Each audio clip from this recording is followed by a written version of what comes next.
Here we go! First big call of this video is that Harry Mackay will kick more goals than Charlie Curnow in 2024. Last year, Harry Mackay averaged almost 4 shots on goal a game. Surely Charlie Curnow can't have another Coleman medal added to his collection. Harry Mackay arguably had the better final series as Charlie Curnow was kept really quiet in all 3 of his finals games, and Harry Mackay, while he missed a couple really easy goals, he gave them a lot more opportunity going forward, taking big contested marks and kicking goals when they needed them, where Charlie Curnow went missing. I know this may seem extreme because of how bad Harry Mackay performed last year, particularly on his set shot kicking, but I believe if he can work out his set shot routine and get a bit more confidence, he will kick more goals than Charlie Curnow in 2024. Second big call of the video is that Geelong will make finals again. Last year was a really disappointing year for Geelong, but they had to deal with a lot of injuries, and I think that Geelong have one of the best forward lines in the league. While Tom Hawkins is nearing the end of his career, he can still kick almost over 50 goals, and Jeremy Cameron is a really good chance for the Coleman medal. And then you've got stars like Tyson Stengel, who had an off year last year, and Ollie Henry, who had a great year last year. If they can get back to their best, they're going to be deadly. Geelong, it's not just their forward line. Their midfield, Brian Myers is starting to hit the prime of his career. Tom Atkins goes so underrated. And if Paddy Dangerfield gets back to his best consistent form, I think Geelong will book a spot in September. My next big call is that Port Adelaide slide down into the bottom 6 and Ken Hinkley gets sacked. Yell at me all you want, Port fans, but your finals campaign was terrible last year. Did not look like a final side at all, and the fact that you guys made top 4 was ridiculous. I think your forward line is very average. Charlie Dixon, he is so overrated. Todd Marshall, he cannot kick for shit, and your best player in the final series was probably Ollie Lord, and that is saying something, especially in that game against Brisbane. But I think the only wow factor about Port Adelaide is probably their midfield. Ollie Wines, a Brownlow medalist, Zach Butters, Connor Rosie, but Port Adelaide's defence and forward line is very average in my opinion, and Port Adelaide are a team that cannot play away from the Adelaide Oval. We saw that against Collingwood in round 2. I know Collingwood won the flag, but Port Adelaide were on top of the ladder for quite some time, halfway through last year, and Port Adelaide lost to Collingwood at the MCG by over 70 points, and nearly lost to teams like Fremantle in Perth. So I believe that Port Adelaide will slide down to the bottom 6 and Ken Hinkley's time will finally be up. Next big call on this list, Matt Rowell will get an All-Australian jacket at the end of 2024. Matt Rowell goes really underrated in his contested possessions. He is elite in that category and is also elite in the clearances category. And another thing about Matt Rowell is his second and third efforts.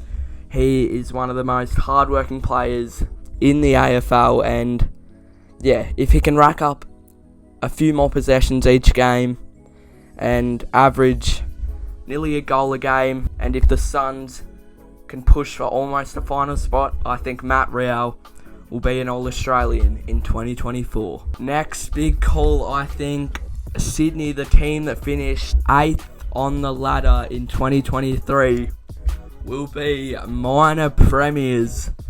You're probably looking at me thinking I'm crazy, but their young talent is just so impressive. Chad Warner, Errol Goulden, Logan McDonald, and if Logan McDonald can have a big season, kick, I'd say 50 goals at least, Sydney are a threat for the premiership, and I think they're going to finish top of the ladder. Nick Blake is going to have another breakout year. I think he'll get an All-Australian jacket as well. And the Sydney Swans, now with Taylor Adams and Brodie Grundy picked up from the trade period, they will be minor premiers, and you rarely see teams finish top of the ladder 2 years in a row. So I think Collingwood second, Sydney first, but Collingwood are still going to win the flag. Speaking of the Pies, I've got one for the new recruit, Lachie Schultz. I think that he will top Brody Mychek, and Brody Mychek will no longer be our leading goal kicker. I think he has been our leading goal kicker since 2018, every year since 2018. And it won't be Jamie Elliott that tops Brody Mychek. It'll be our new recruit, Lachie Schultz. I think it's because he's from Perth. He goes so underrated.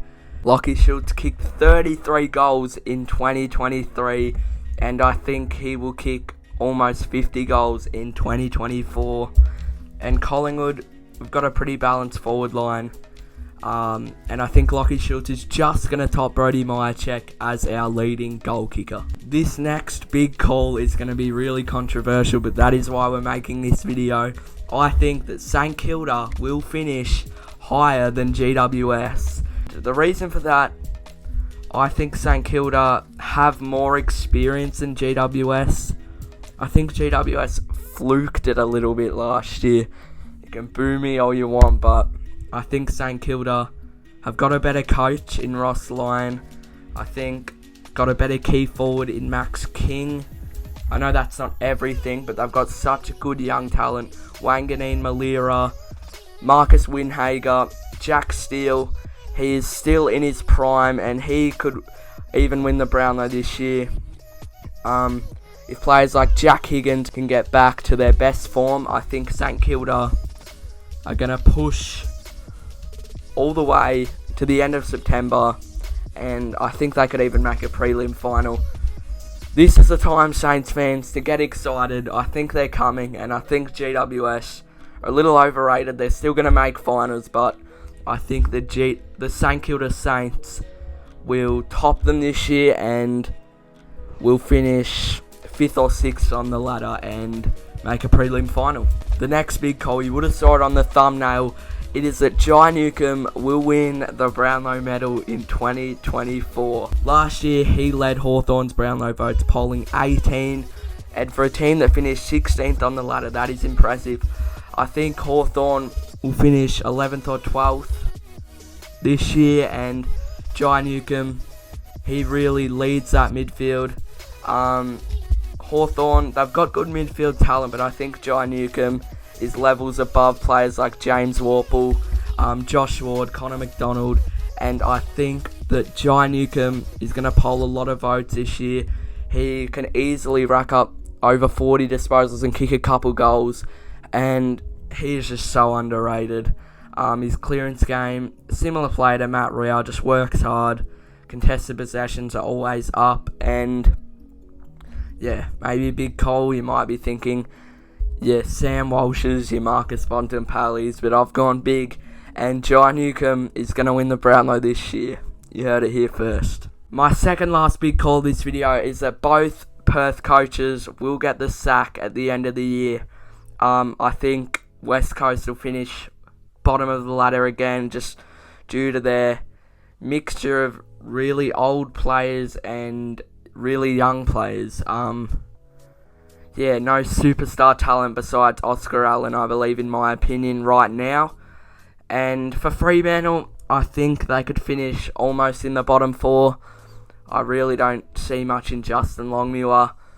2022 they did nearly make a top 4 appearance, but yeah, last year was a really bad year for them. And unlike Geelong, it wasn't a fluke that they missed out on finals last year. I think Fremantle are going to struggle next year. Their forward line, Jai Amos, is a gun, but that loss of Lachie Schultz really hurts. Even players like Liam Henry, who are bound to break out at a club like St Kilda. I think that Fremantle are going to struggle next year. They've got a good defence and a decent midfield, but it's just that forward line. How much are they actually going to score? And I think it's time for Justin Longmuir to say goodbye, and Adam Simpson as well.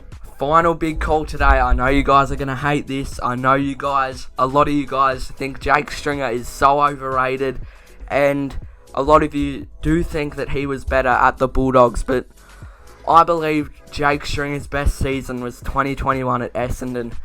In 19 games, Jake Stringer kicked 41 goals, and a lot of that time in 2021 was spent in the midfield. So you do the math, that is pretty insane for a player who spent probably majority of his time in the midfield in 2021. Jake Stringer kicked 41 goals, and I think he's going to spend more time in the midfield this year. Play that sort of Jordan De Goey role where he can go up forward, spend time in the midfield, and I think he's going to bounce back. I think the Bombers are going to have a pretty good year, but Jake Stringer will kick over 35 goals, and yeah, he's going to have another stunner of a year, Jake Stringer, and earn himself an All-Australian spot. Those were my 10 big calls for 2024. Of course, a lot of them could go wrong, but that's why we make this video. And if I don't get 5 out of 10 of these correct, I will do whatever you guys comment below. So feel free to comment anything below, and I'll pick one of those, and yeah, I'll do the punishment, I guess. Don't make them too extreme though, but yeah, fun video to make. Hope you guys enjoyed this one. We've still got some huge videos to come out soon, but I'm just going to keep that secret for now. And make sure to like, subscribe if you haven't already. And we'll see you guys in the next one. Cheers.